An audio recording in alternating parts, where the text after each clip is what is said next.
الحمد لله الذي أرسل رسوله بالهدى ودين الحق ليظهره على الدين كله ولو كره الكافرون.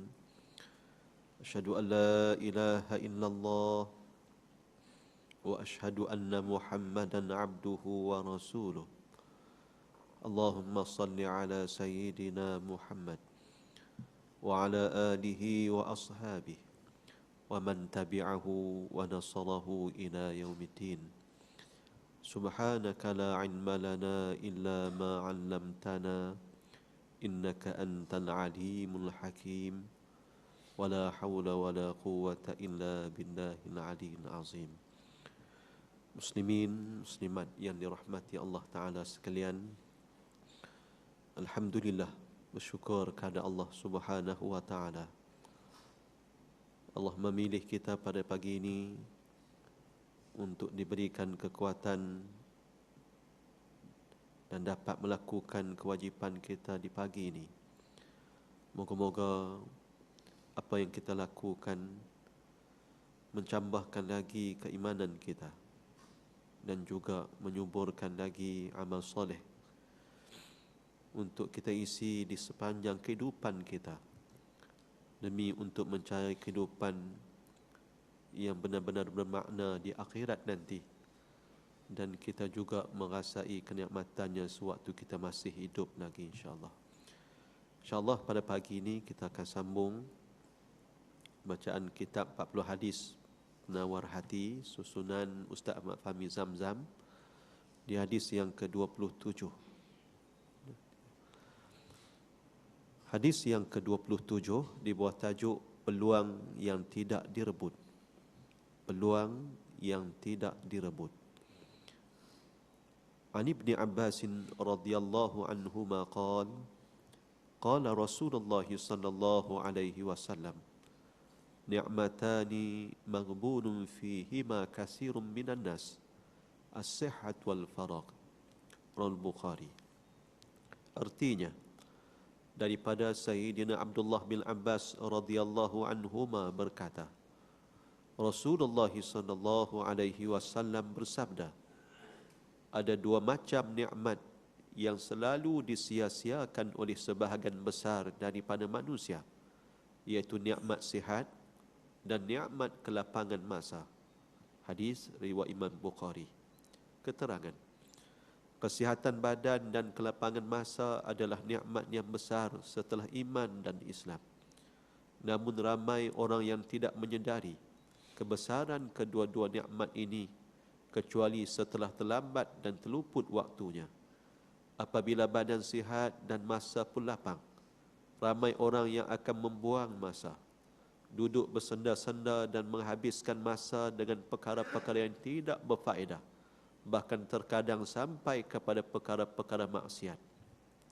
Mereka merasa malas untuk membuat amal kebaikan, amal ibadah yang sebenarnya bukanlah terlalu payah dan tidak pula memerlukan kepada banyak tenaga. Sembahyang bukanlah terlalu payah, apatah lagi membaca Al-Quran dan berzikir. Seseorang boleh membaca Al-Quran dan berzikir sambil berjalan, sambil memandu kereta, bahkan sambil bekerja. Namun rasa segan dan malas itu sangat susah untuk dibuang. Walaupun demikian, namun ramai orang yang berjalan, memandu kereta dan bekerja sambil merokok, sekalipun mereka menghadapi kepayahan dalam mengendalikan bara api rokok tersebut. Dan ramai pula yang memandu kereta sambil mendengarkan lagu-lagu dan alunan muzik yang melalaikan daripada mengingati Allah Subhanahu wa Ta'ala. Padahal orang yang menaiki kenderaan di tengah perjalanan itu adalah sangat dekat kepada kematian. Hanya terlalai sedikit, kereta sudah boleh terjun ke dalam parit atau terjadi nahas jalan raya yang meranggut nyawa. Maka ia sangat berhajat kepada pemeliharaan dan pelindungan daripada Allah Subhanahu wa Ta'ala agar dapat sampai ke tujuannya dengan selamat. Beginilah keadaan orang-orang yang tidak menghargai kesihatan badan dan kelapangan masa yang telah dianugerahkan oleh Allah Subhanahu wa Ta'ala kepadanya. Maka apabila mereka jatuh sakit dan sudah terlantar di hospital dan badan pun sudah tidak bermaya lagi, maka ketika itu barulah mereka memahami besarnya nikmat kesihatan dan kelapangan masa yang telah mereka sia-siakan. Ketika itu barulah mereka hendak sembahyang, membaca Al-Quran dan berzikir, bahkan bermacam-macam nazar dan hajat yang dijanjikan kepada Allah Subhanahu wa taala. Namun apalah hendak dikata jikalau nasi sudah menjadi bubur. Oleh itu, rebutlah peluang kesihatan dan kelapangan masa yang dianugerahkan oleh Allah Subhanahu wa taala kepada kita dan berusahalah untuk mengisinya dengan ketaatan dan amal-amal kebaikan. Muslimin, muslimat, mati sekalian, hadis yang kita baca pada pagi ini pendek, ringkas, tapi benar bermakna, tuan-tuan.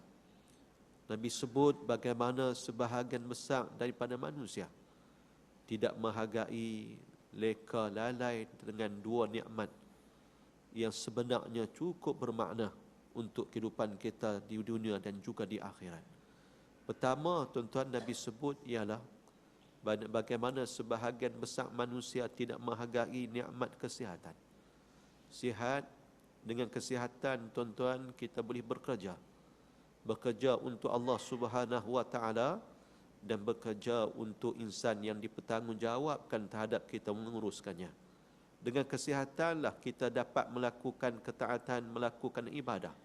Contohnya sembahyang. Dalam keadaan sempurna dapat dilaksanakan bila mana kesihatan kita okey. Bila kita kena sesema sudah dah. Sembahyang pun, tuan-tuan, kita rasa tak selesa. Kita rasa nak meleleh selalu. Jadi tu baru kena sesema, kena sakit gigi, Allah tak tahu nak habang. Tuan-tuan, bagaimana kalau Allah timpa yang lebih buruk lagi? Hak sikit kesihatan yang terjejas sikit pun kita dah rasa, tuan-tuan, semacam bila kita buat ibadat.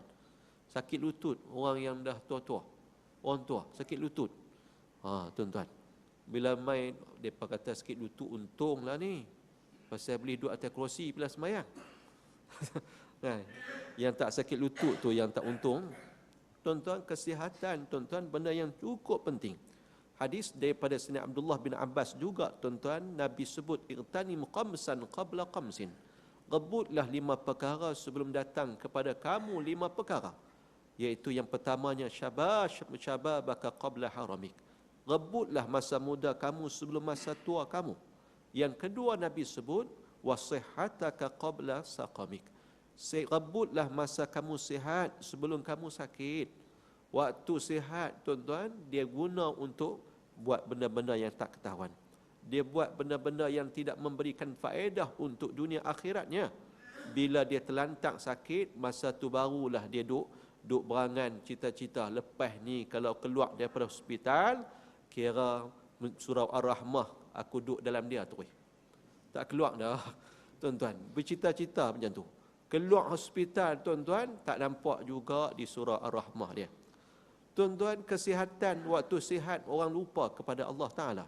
Lupa nikmat ni. Tuan-tuan, kesihatan disebutkan bergantung kepada 3 perkara. Pertama, tuan-tuan, bergantung kepada makanan. Kedua, kepada minuman. Dan ketiganya kedua berkaitan dengan tidur. Ketiga, berkaitan dengan sekeliling. Yang pertama, bab makan minum. Makanan yang kita makan, minuman yang kita minum menjadi faktor, tuan-tuan, kesihatan kita okey ataupun tidak. Ni makan, tuan-tuan, tak ada pantang. Jenis pantang jumpa. Tu masalah juga. Ni style ustaz-ustaz lah. Ustaz-ustaz, tuan-tuan, nak jaga kesihatan payah, tuan-tuan. Tu yang sakit ni. Paksa ra'i, tuan-tuan. Malam tak mau makan nasi, tapi dah orang jamu, makan pi lah. Lagi kecil hati orang. Dia makan bukan takut kecil hati orang. Kecil urat darah dia tu. Malam, tuan-tuan. Makan ni, Allah tak tahu nak cerita. Orang pula tanya, ustaz tu suka apa kalau kita nak jamu dia? Cari hak yang paling baik sekali. Tukar balik pening kepala seminggu tak boleh nak angkat kepala. Nabi, tuan-tuan, sebut, Nabi ajak kepada kita bagaimana baginda dan para sahabat. Nahnu qaumun la na'kul hatta najuu' wa idza akalna la la nashba. Kami adalah suatu kaum yang kami tak akan makan melainkan bila dah rasa lapar. Dan bila kami makan, kami tak akan makan sampai kami kenyang. Subhanallah, kita makan tuan-tuan, target kita mesti kenyang. Bukan takat kenyang, kita target rupa pinggan pula lagi. Allah, hari ni sikit dia ni. Sikit kat mana? Hari ni 2 pinggan ya. Kan biasa 4 pinggan. Tuan-tuan, ada orang yang boleh makan, tuan-tuan, sekali dia hadap, sekali dia makan 1 bantai roti tu. Roti gardenia, seorang dia. Kawan saya, tuan-tuan. Sekali dia makan, kalau roti nasi lemak bungkuih, tuan-tuan, kalau tuan-tuan di sini ni RM1 lah. 6 bungkuih dia boleh makan. Tapi kecil, badan kecil je. Tapi dia buat kerja, kita kata padan lah dia makan, tuan-tuan. Kami, kata Nabi, suatu kaum yang tak makan melainkan bila rasa lapar. Allah, tuan-tuan, Nabi dengan para sahabat ni selalu berlapang. Kan kita dengar dalam kuliah, dalam ceramah bagaimana Nabi, tuan-tuan, duk ikat di perut baginda dengan batu untuk, tuan-tuan, supaya boleh tahan lapang. Sayyidina Abu Hurairah, tuan-tuan, sampai tersemban pengsan kerana terlalu lapang. Pernah bila mana, tuan-tuan, terlalu lapang ni, dia tengok Sayyidina Abu Bakar lalu bagi salam pun dengan nada sedih. Ya pun, moga-moga Sayyidina Abu Bakar faham, kata aku lapar ni, tolonglah ajak makan. Sayyidina Abu Bakar jawab salam, terus jalan. Tak faham Sayyidina Abu Bakar. Lalu Sayyidina Umar dia bagi salam juga kat Sayyidina Umar, pun tak faham juga Sayyidina Umar. Tapi bila Nabi lalu, Nabi faham, tengok muka pun tahu dah kata lapar. Nabi ajak pergi rumah, tuan-tuan, Nabi bagi segelas susu. Sebelum Sayyidina Abu Hurairah minum, Sayyidina Abu Hurairah kata panggil Ahlus Suffah dulu. Panggil Ahlus Suffah, puluh-puluh orang, tuan-tuan, yang duduk di masjid Nabi, yang tak ada rumah, tak ada keluarga, yang disara oleh Nabi dan para sahabat, tuan-tuan. Sayyidina Abu Hurairah kata panggil puak tu, dia kata dalam hati, pakai tak dan aku, tak sempatlah aku nak rasa susu ni, pakai puak tu pelapang juga. Tuan-tuan, mai-mai ingat kot dia boleh minum dulu. Rupa-rupa Nabi kata, bagi mereka minum dulu. Tuan-tuan, kalau kita lah duduk tempat Sayyidina Abu Bakar, Sayyidina Abu Hurairah, tuan-tuan, memang tak dan lah kita fikir.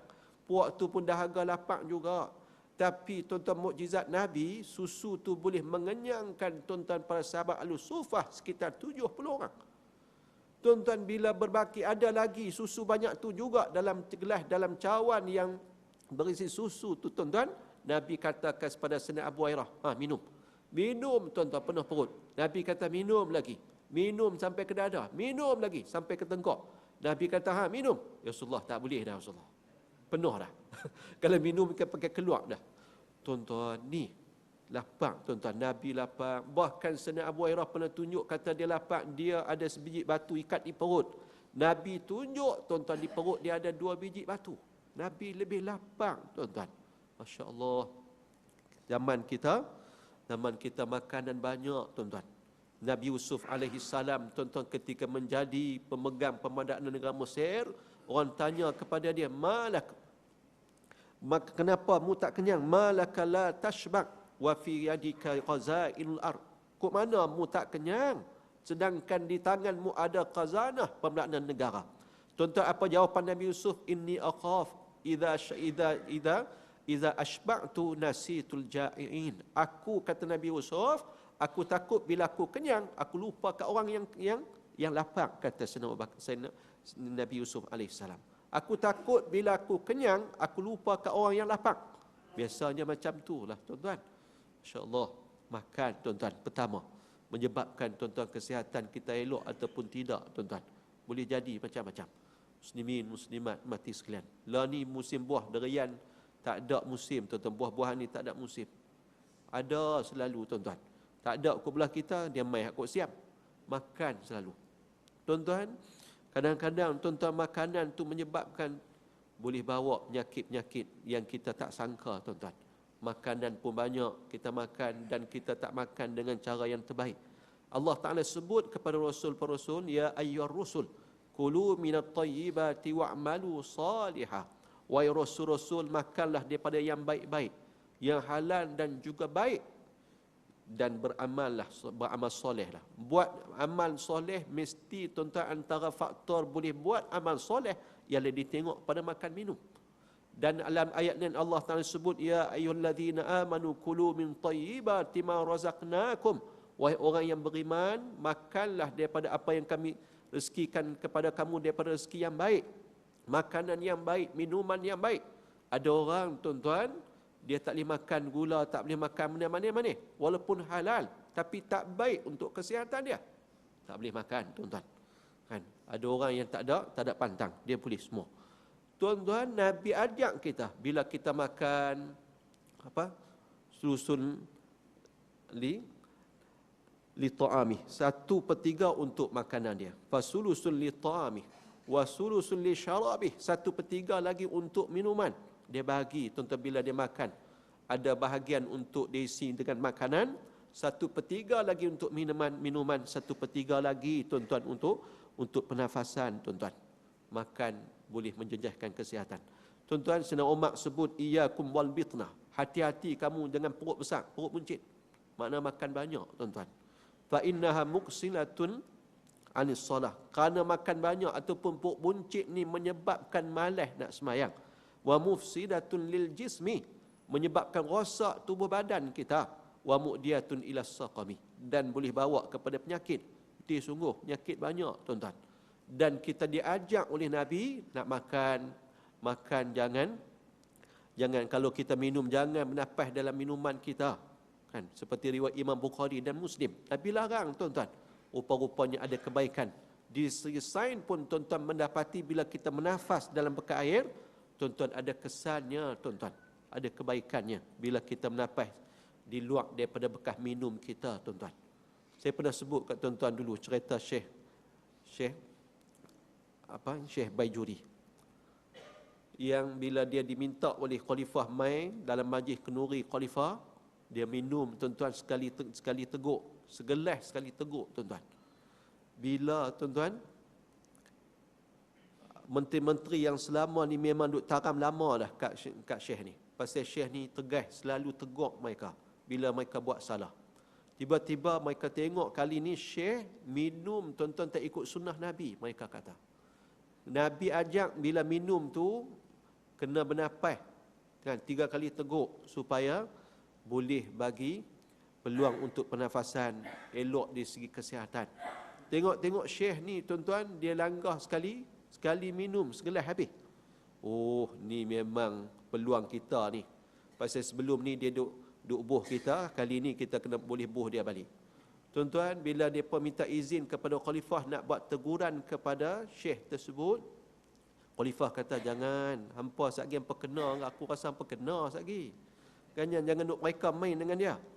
Dak, ni salah ni. Nabi ajak kepada kita kalau minum daripada satu bekas 3 kali napas. Ni dia minum sekali tak napas, sekali langgah dia habis. Ikut sunnah apa? Dia duk tegur kita, hak ni tak kena, hak ni tak kena. Khalifah kata ikut hampa lah. Kena hampa tanggung sendiri. Tuan-tuan, bila mereka tegur kat Syekh, tuan-tuan, Syekh kata, betul. Hak Nabi suruh minum 3 kali teguk, betul sungguh. Aku pun buat macam tu. Tadi aku baru minum sekali teguk, baru 1 gelas, 1 teguk. Lagi 2 gelas lagi ada. Lagi 2 teguk lah. Lagi 2 teguk, 2 gelas lagi. Khalifah kata kat menteri-menteri, aku kata dah tadi kat hampa. Hampa tak mau dengar. Dia mesti ada jawapan dia. Kan? Masya Allah, tuan-tuan. Kan? Masya Allah. Ni bab makan minum, tuan-tuan. Makan minum. Kita lah ni, kita tak usah cerita lah. Kita makan, bukan kata di luar, di rumah kita beli barang pun, tuan-tuan. Makanan kita, tuan-tuan, dibuh macam-macam, buh yang ni. Masya Allah, tuan-tuan. Satu, kesihatan bergantung kepada makan minum kita, tuan-tuan. Yang kedua, tuan-tuan, bergantung pada tidur kita. Kesihatan, tuan-tuan, dilihat pada tidur kita. Ni musim tahun ni 2014 ni ada Piala Dunia ni. Boleh tengok orang buat qiyamul lail pasal tengok bola banyak mana. Tuan-tuan, tidur cukup penting. Kan Nabi Muhammad, tuan-tuan, tidur awal lepas isyak. Kalau Nabi tak bersembang dengan isteri dia, tak ada tetamu ataupun tak ada urusan penting, tuan-tuan, Nabi akan tidur awal, kata Sayyidina Aisyah. Dan Nabi akan bangun di waktu tengah malam untuk buat ibadat, sama ada sebelum tengah malam ataupun lepas tengah malam. Seperti mana riwayat juga daripada Ibnu Abbas, yang pernah, tuan-tuan, ayah dia iaitu Abbas bin Abdul Muttalib hantar dia pi tidur di rumah Nabi. Kebetulan Nabi tidur malam tu di rumah Sayyidah Maimunah. Maimunah, tuan-tuan, adalah makcik kepada Ibnu Abbas, belah mak dia. Ayah dia yang juga pak saudara Nabi iaitu Sayyidina Abbas hantar dia pergi tidur di rumah Nabi dan di rumah mak saudara dia supaya tengok Nabi buat ibadat malam hari macam mana. Dia sebut Nabi bangun sebelum tengah malam ataupun lepas tengah malam. Tuan-tuan, Nabi tidur dan itulah waktu tuan-tuan terbaik katanya daripada pukul 11 tuan-tuan lebih kurang sampai pukul 2 yang terbaik untuk tidur. Supaya kita dapat tuan-tuan kualiti tidur. Tuan-tuan, Nabi buat ibadat dan sebelum lepas buat ibadat qiyamul lail tu Nabi akan tidur semula. Tapi tidur tak lama lah. Kalau kita tidur ruyuk turis tuan-tuan, letih. Nabi tidur. Tuan-tuan, makruh hukumnya lepas daripada isyak kita sembang dengan benda-benda yang tak ketahuan. Kita duduk di kedai kopi tanpa faedah tuan-tuan. Kita tengok TV perancangan yang tak berfaedah. Kita duduk di jalan dengan buat benda yang tak elok. Tuan-tuan, makruh hukumnya. Tapi kalaulah lepas isyak tu kita layan isteri duduk sembang, dengar dia cerita ataupun dia dedah ke apa-apa ke kat kita sembang dengan tetamu yang main rumah kita layan dia, ada majlis ceramah di surau ke di mana ke, ada majlis ilmu, lepas isyak tak ada masalah, yang tu dibenarkan. Tapi makruh duduk saja tuan-tuan buat benda-benda yang tidak berfaedah. Masya-Allah. Tidur tuan-tuan cukup penting. Masya-Allah. Pas tak tidur, masalah selalu darah tak elok dan sebagainya. Tidur pula Nabi suruh tuan-tuan tidur, bila tidur tutup lampu. Kalau zaman Nabi dulu tuan-tuan tutup pelita. Pertama tuan-tuan faedahnya pasal dengan pelita tak tutup tak padam tuan-tuan menyebabkan makhluk jin ni boleh kenat kita. Dia boleh tuan-tuan arah ataupun buat binatang seperti tikus tuan-tuan langgak pelita dalam rumah kita terbakar tuan-tuan. Nabi tak mau demikian. Yang kedua tuan-tuan dari segi sainsnya ialah bila seseorang tidur dalam keadaan cahaya, duk ada, terang benderang, dia tuan-tuan menyebabkan tubuhnya tak boleh proses tuan-tuan. Kan otaknya tidak boleh proses tuan-tuan untuk membina tuan-tuan sel-sel hormon yang boleh jadi hormon immunity untuk badannya. Orang yang tidur dalam keadaan lampu buka tuan-tuan mana cerah di mana hari, dia tuan-tuan boleh terdedah kepada kanser. Allah, Nabi pesan, rupa-rupanya ada hikmah di sebalik pesanan Nabi, tidur malam padam lampu. Subhanallah tuan-tuan.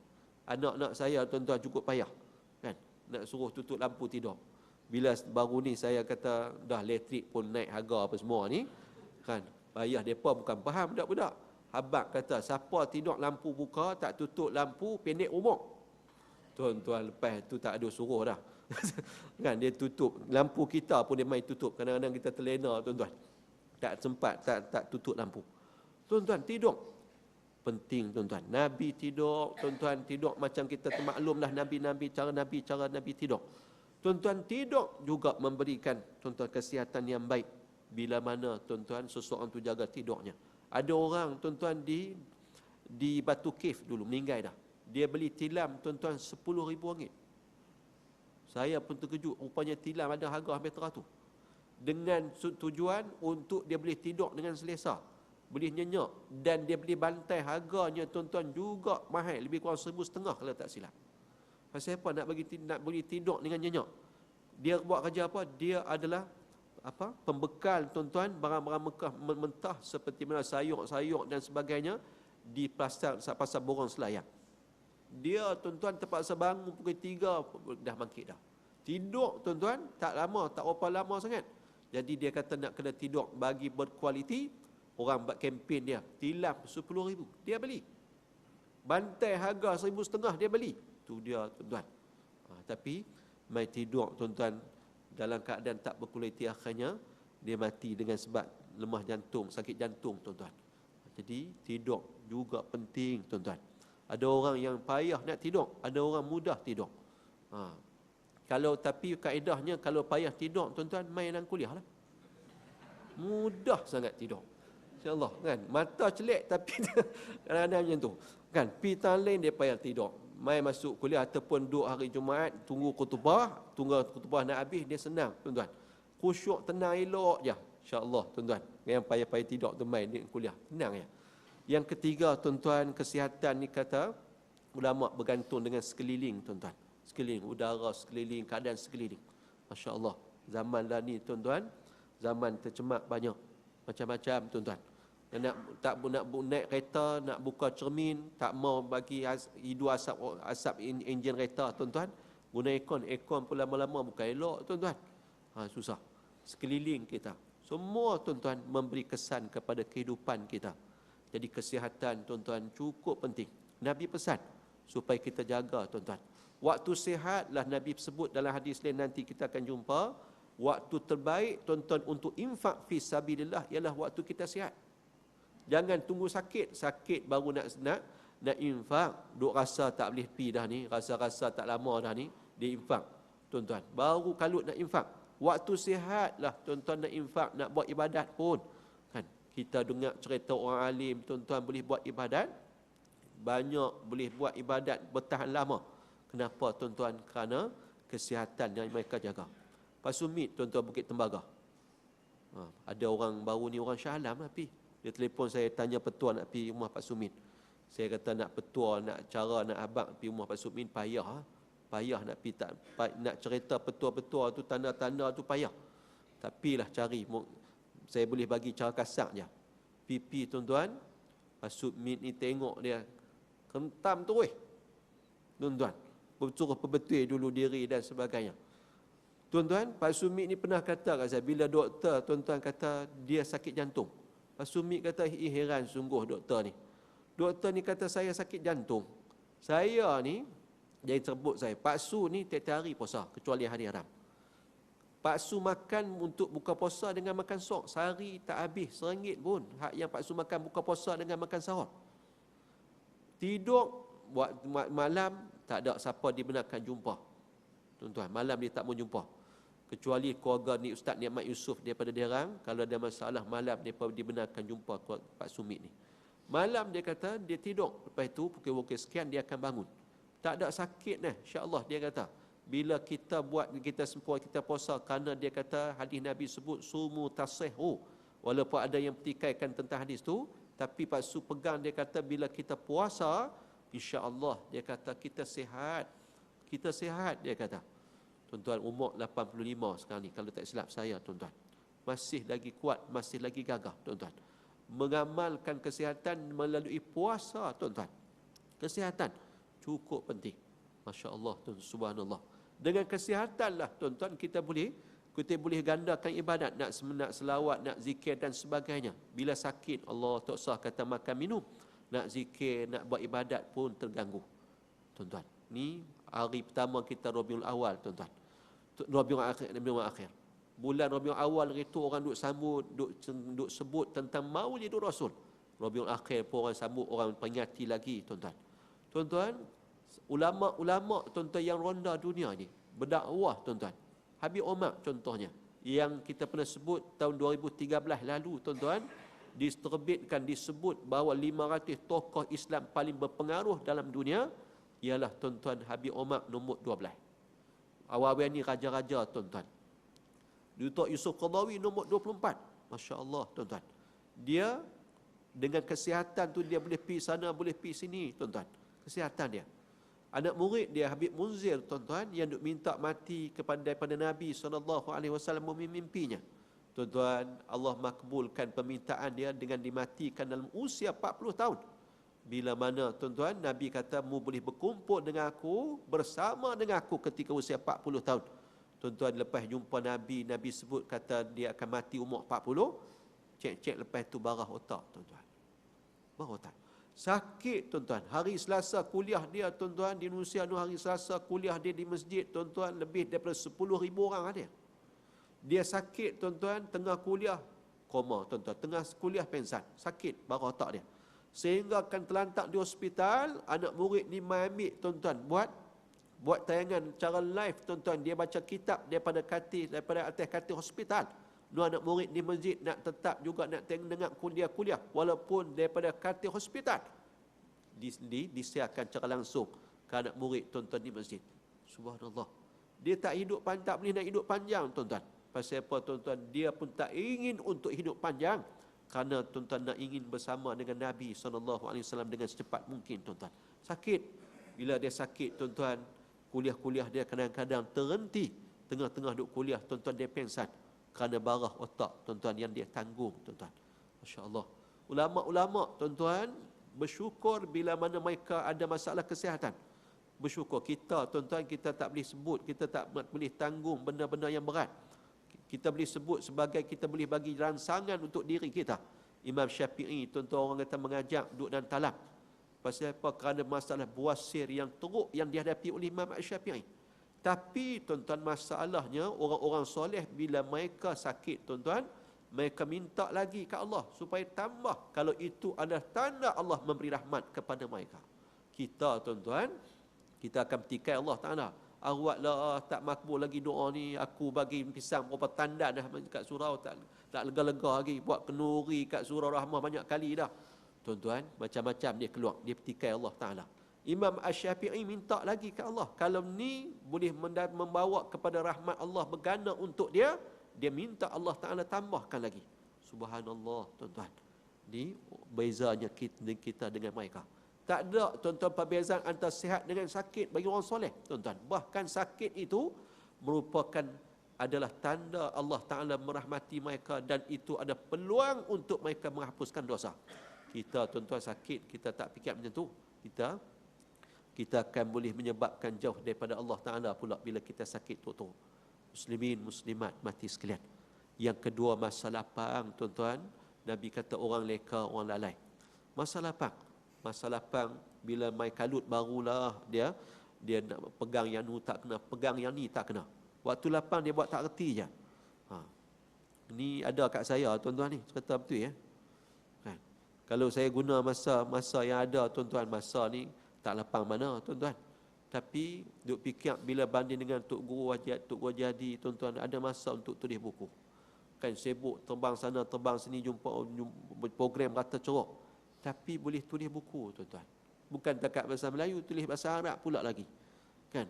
Nak pergi airport, tuan-tuan, kereta boleh menaik lagi.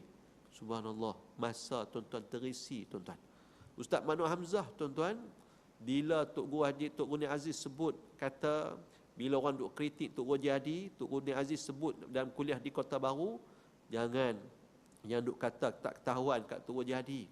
Kalau hamba ni, kata Tok Guru, saya ni jumpa Nabi sekali, Tok Guru Jadi tu 3 kali dah jumpa Nabi. Tuan-tuan, Ustaz Manu Hamzah, tuan-tuan Adun Terengganu, Ketua Muda Terengganu.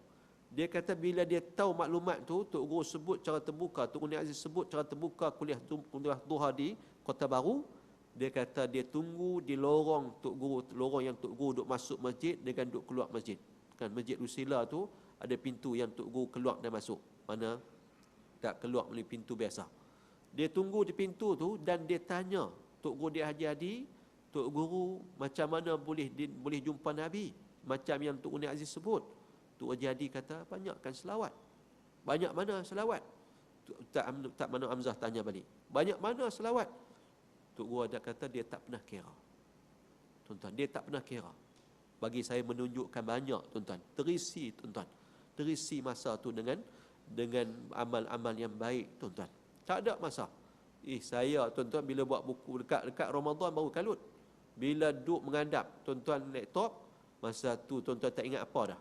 Kan? Kelas pun tak mau pergi dah sekolah. Isteri kata makan nasi, tak mau makan, tuan-tuan. Tak dengar dah dia panggil nak ajak makan nasi. Lelah dia main duduk tepi, dia suap, tuan-tuan. Tuan-tuan, dulu bila mengaji kat Syekh Nurdin di Mesir, tuan-tuan, cerita ada ulama, tuan-tuan, yang tak sempat berhenti, tuan-tuan, untuk makan sampai kak dia, tuan-tuan, tolong mai suap. Dia duduk tulis buku, tuan-tuan, sehingga kan tak sempat, tuan-tuan, untuk dia makan. Kak mai suap, tuan-tuan. Saya kata, isakan sungguh ulama tu sampai tera tu noh. Tuan-tuan, bila saya buat buku, tuan-tuan, bila kita buat style buat buku, tak mau berhenti dah. Berhenti sekali payah nak mula balik. Isteri, tuan-tuan, buat tu terpaksa main duduk tepi, dia suap, tuan-tuan. Walaupun guna macam-macam, terpaksa. Tidak, kita pakai tak mangkit dah. Subhanallah, masa tu, tuan-tuan, kita tak boleh tinggal. Pasal apa? Dia duduk main ni. Macam almarhum Ustaz Aziz, Haji Aziz Abdullah. Dia cerita. Dia ni perangsang saya tulis buku, tuan-tuan. Ketika di Mesir, dia bagi semangat kat saya tulis. Tulis, dia kata. Lepas itu kita pun belajar tulis, tuan-tuan, hantar ke Arakah, hantar ke majalah Muslimah. Tuan-tuan, dia kata bila dia tulis, satu sekali bila dia nak buat novel, dia kata dia akan cari hotel bajet ni, hotel dia lama-lama buruk-buruk, murah-murah, dia kata. Piduk seminggu, dia type sungguh. Kan? Dia kata cerita Tok Ya, seorang tua di kaki gunung ke apa. Cerita betul dia kata di Thailand, cerita peristiwa betul, tapi dia olah. Dia kata bila dia baca cerita, berita, dengar berita dan baca cerita tentang orang tua yang terpotong kaki, tuan-tuan, kerana ditimpa pokok, tuan-tuan, dia mai ketika dia mula tape tu, dia kata hujan turun dengan lebat. Dia ketika tu turun, dia kata macam ayak duk turun, ayak hujan duk turun. Sampaikan DPP pilih, tuan-tuan, buat buku, tuan-tuan, dalam SPM tahun 89, 88, 89 kalau tak silap saya, tuan-tuan. Dia kata boleh cek 120,000, buat rumah, dia kata beli kereta. Alhamdulillah, dia kata. Tuan-tuan, masa lapang. Tak ada istilah masa lapang, tuan-tuan, bagi orang soleh, tuan-tuan. Tak ada istilah masa lapang. Kalau kita cerita, tuan-tuan, Imam Ibn Taymiyah, tuan-tuan, Imam Ibn Taymiyah, ayah dia, tuan-tuan, bila masuk jamban, masuk tandai, dia akan bagi kepada mana-mana anak, suruh baca kitab, baca dengan kuat. Dia nak duduk dalam jamban tu, nak qadha hajat, tapi tak mau lepaskan waktu begitu saja. Dia nak dengar, baca kuat. Masya Allah, tuan-tuan. Sampai sebegitu sekali. Boleh baca, tuan-tuan. Ada orang boleh baca dengan laju, tuan-tuan, dan faham. Ni baca surah Abad, dia buka cari nombor dulu. Buka-buka cari sukan dulu. Tak bermanfaat, tuan-tuan. Masa lapang istilah bagi orang alim tak ada, tuan-tuan, tak ada.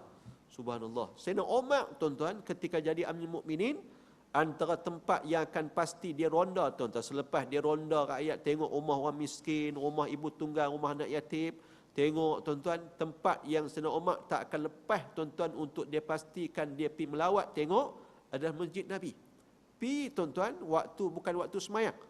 Kalau ada siapa-siapa dalam Masjid Nabi ketika itu, Sayyidina Umar akan tanya, ni buat apa ni?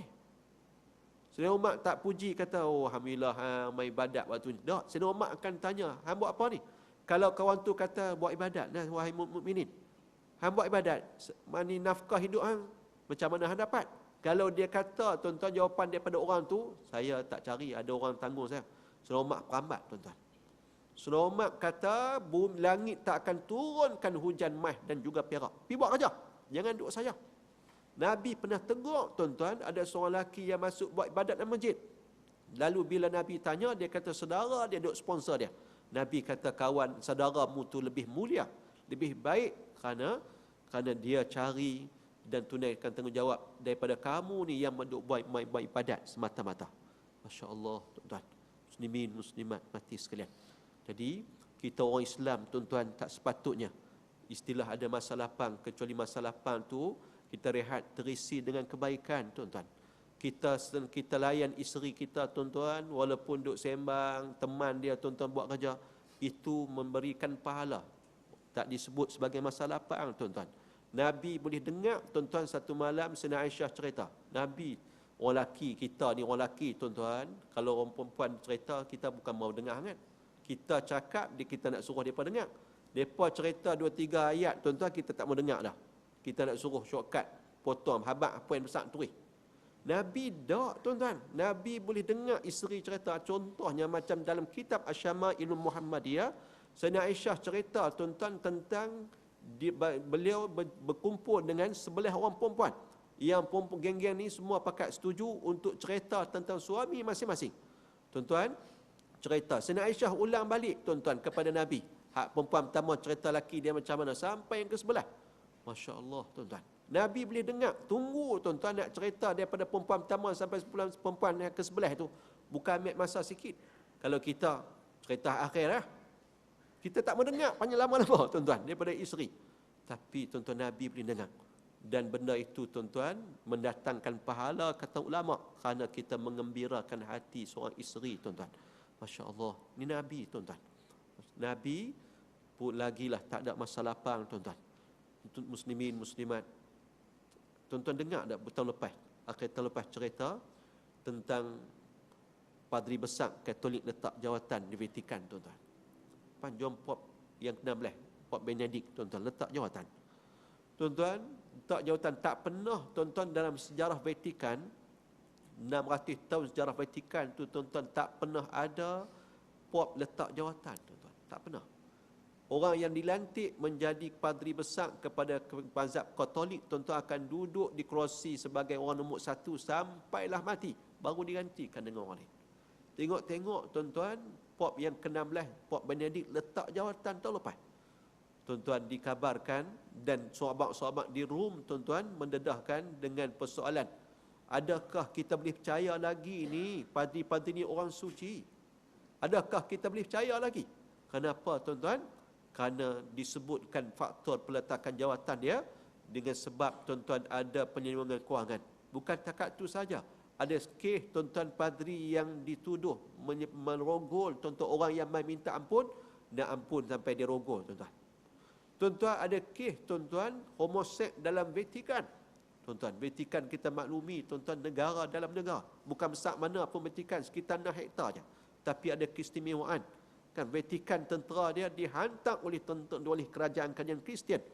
Tuan-tuan, contoh kata mereka hantar 2-3 tahun, tempoh dia berapa tahun saya tak pasti. Tentera mereka jaga ke Vatikan. Habis tempoh tu orang lain, negara lain Kristian pula yang hantar. Kita tuan-tuan, negara orang Islam yang lain tak berhak dan tak berpeluang untuk jaga Mekah Madinah. Pasal Saudi kata tu hak depa. Vatikan tuan-tuan milik Kristian. Katolik tuan-tuan. Tahun 2013 tuan-tuan dikeluarkan data bahawa jumlah penduduk muka bumi tahun 2013 ialah 7.2 bilion.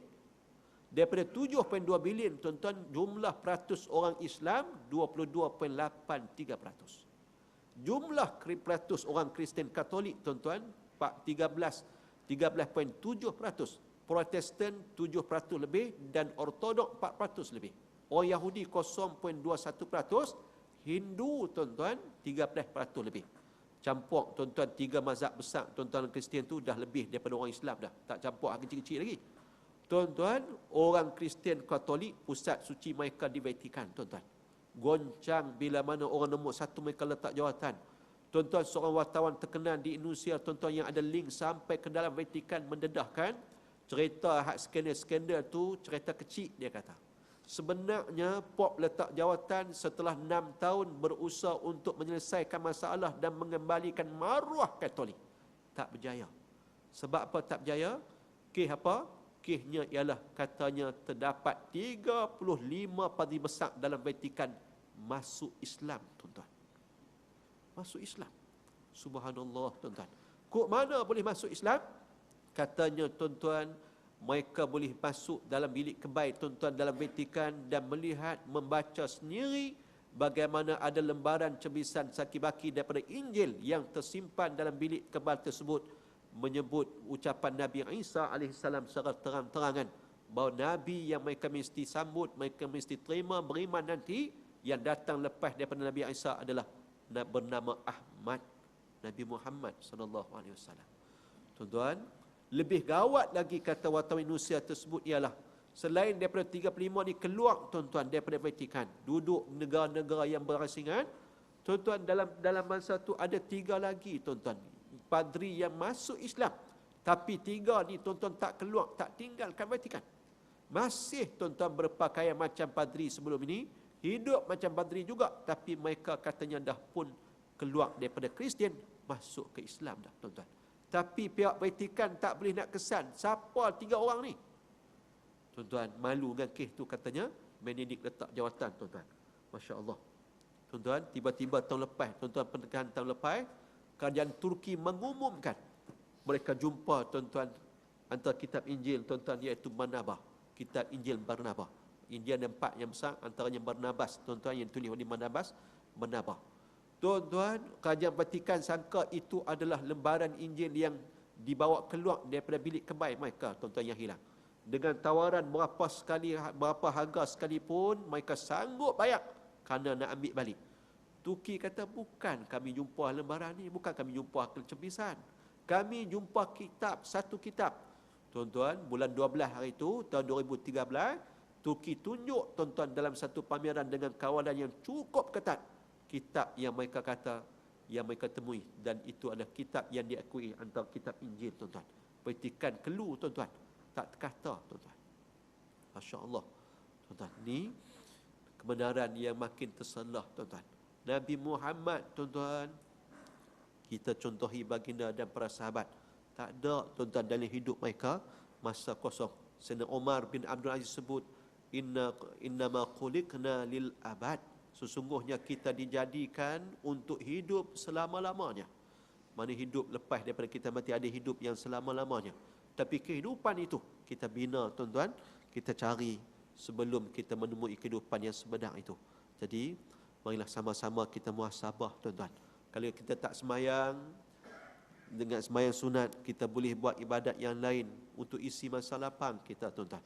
Tapi fenomena lah ni tuan-tuan, bagaimana semayang sunat ataupun tuan-tuan baca Quran, zikir, boleh terlepas tuan-tuan. Kalau seseorang itu tuan-tuan, dia lekat dengan Facebook, lekat dengan jenis-jenis internet ni tuan-tuan, lupa, tertinggal tuan-tuan. Dia boleh beradab. Kan tak mau jadi macam ada budak di China, negeri China tuan-tuan, yang dia tak sayang sangat, tak mau tinggal walaupun sedetik tuan-tuan, duk menghadap internet, sehingga kan tuan-tuan, dia kencing dalam bekal, dia minum balik. Pasal dia tak mau buang masa, pi kencing dalam bilik air, buang masa. Dia tak mau tinggalkan komputer tu tuan-tuan, sehingga kan dia kencing, dia minum balik. Nak jimat masa dia sampai ke peringkat tu tuan-tuan. Berapa ramai tuan-tuan anak-anak orang Islam yang habis buang masa tuan-tuan dengan benda-benda yang tidak berfaedah tuan-tuan. Masa lapang. Bila kita tanya, tak tahu nak buat apa. Lah, tak tahu. Ada orang boleh jawab macam tu tuan-tuan. Dia tak tahu nak buat apa. Marilah sama-sama tuan-tuan kita muhasabah. Dan Nabi juga pernah sebut, ya'mal li dunyaka biqadri muqamika fiha. Beramallah untuk duniamu sekadar mana kamu nak tinggal berada di atasnya, berada di dunia. Lama mana? Tuan-tuan, kita cari haban dunia, kadar kita nak duduk tinggal di muka bumi. Tak lama bantak banyak manalah pasal kita tak lama. Wa'mal li akhiratika biqadri baqaika fiha. Beramallah untuk akhiratmu sekadar mana kamu akan kekal di sana. Kena kekal sana, kena banyak bekalan. Tuan-tuan, tentunya kita akan lebihkan puluh cari bekalan akhirat, kerana kita tak balik dah mari ke sini. Wa'mal lillah biqadri hajatika ilaih. Beramallah untuk Allah sekadar mana kamu memerlukan kepadanya. Wa'mal linnari biqadri sabrika alaiha. Beramallah untuk neraka sekadar mana kamu mampu bersabar dengan dia. Banyak lama mana? Berapa hari tahan boleh duduk neraka? Agak-agak lah, buatlah. Tuan-tuan, Nabi kata siapa boleh sabar dengan neraka berapa hari, lama mana, buat. Agak-agak yang dia boleh sabar tuan-tuan. Maka marilah muslimin, muslimat mati sekalian, kita muhasabah di kita dan moga-moga kita jaga dua benda yang Nabi sebutkan kepada kita melalui hadis ini. Pertama, yang selalu dilalaikan oleh kebanyakan manusia ialah kesihatannya. Walaupun lah ni makanan kesihatan banyak tuan-tuan, macam-macam ada, tapi pastikan yang terbaik melalui halal dan juga sesuai dengan diri kita. Ikut jualan ni macam-macam, semua baik tuan-tuan, iklan ni macam-macam, tapi pastikan kehalalannya dan juga bersesuaian dengan tubuh badan kita. Yang kedua, masa lapang, kerana masa adalah suatu perkara yang akan ditanya oleh Allah Ta'ala, dan Nabi sebut antara perkara yang perlu direbut ialah perkara wa faraqaka qabla syughlik, masa lapangmu sebelum kamu sibuk. InsyaAllah bulan depan dengan izin Allah kita akan sambung hadis yang ke-28, tawaran istimewa yang kekurangan pelanggan. Muslimin, muslimat mati sekalian. Jadi alhamdulillah tuan-tuan, pagi ni sempat sampai. Saya tidur tadi tak mana, saya pun tak pasti. Sedap-sedap kereta saya satu-satunya duduk jauh daripada kereta orang. Masa berhenti tu kereta banyak. Jaga-jaga pukul 3.30. Duduk tak mana, tuan-tuan berhenti. Dan mari ni nak ambil saman tuan-tuan. Nazar hak orang sahabat kita bagi, sampai dah kat dia. Nama tak tukar lagi. Sampai dah saman speed trap kat dia. 160 katanya kelajuan. Saya ingat hak saya cerita kat tuan-tuan tu, saya bawa kereta tu sambil lena tu tuan-tuan. Sedap-sedap lampu AS tu tembak, flash tuan-tuan terjaga. Dia hantar surat 160. Tu tengah tidur 160, kalau jaga tak tahu. Pernah teringat tahun 2002 tuan-tuan nak balik saat tengah hari bertolak tuan-tuan. Kalau saya ingat nak main ke LHDN, kuliah Zuhur LHDN. Pecut tuan-tuan masa tu naik bios. Mengantuk tuan-tuan. Trafik tahan dekat Taiping. Dia kata, "Cik, ni bawa laju sangat ni." "Berapa?" 179. Saya kata, "Kut mana 179? Tadi ni waktu rasa-rasa waktu duk ingat, duk celik lagi 140 je. Waktu lena tu tak sedap tekan tuan-tuan 179." Tapi dia tengok saya gantung baju banyak barang. Dia kata, "Nak pergi mana ni?" "Nak pergi kuliah di Kuala Lumpur." "Oh, nak pergi kuliah. Tak apa, kalau nak pergi kuliah terus ya, jalan." Alhamdulillah tuan-tuan. Jadi kalau mengantuk pengalaman tuan-tuan macam malam tadi, tadi ada ceramah malam maghrib tuan-tuan di Ipoh. Tuan-tuan, habislah baca zikir selawat habis semua. Kan, baca selawat keluar zikir lain. Zikir keluar selawat lain. Mengantuk sangat tuan-tuan. Orang kereta belakang pun duk angkat lampu. Kita kiri kanan leh berhenti kat area saya pun tak pasti tak mana. Tengok kereta banyak. Jaga-jaga 3.5 lah. Tinggal kita seorang-seorang. Masya-Allah. Jadi tapi saya cukup memang tak betul, tak kena tuan-tuan. Kalau musafir ni kena 2 orang. Nabi suruh kita musafir. Tapi saya suka seorang-seorang. Kalau main 2 orang tu untuk tolong saya. Hak tolong saya pun dah masuk kerja JAKIM dah. Tapi seorang-seorang dah saya suka pasal terisi tuan-tuan. Kadang-kadang di rumah ni boleh sat, ya boleh duduk atas jadah tuan-tuan. Di surau sekolah tak boleh tuan-tuan. Budak-budak ramai. Kita nak zikir kita tak rasa seronok. Pasal ramai budak-budak di rumah pun saat-saat tak pergi buat Assalamualaikum Ustaz, Assalamualaikum. Dia main selalu bertalu-talu. Bila nak kereta main kuliah tuan-tuan, pergi Penang kuliah ke mana kan, masa itulah kita nak boleh baca apa yang kita wajibkan diri kita baca. Ayat-ayat surah-surah tertentu ke, zikir-zikir tertentu terisi tuan-tuan. Target main kelompok tuan-tuan, berapa banyak kita nak boleh zikir.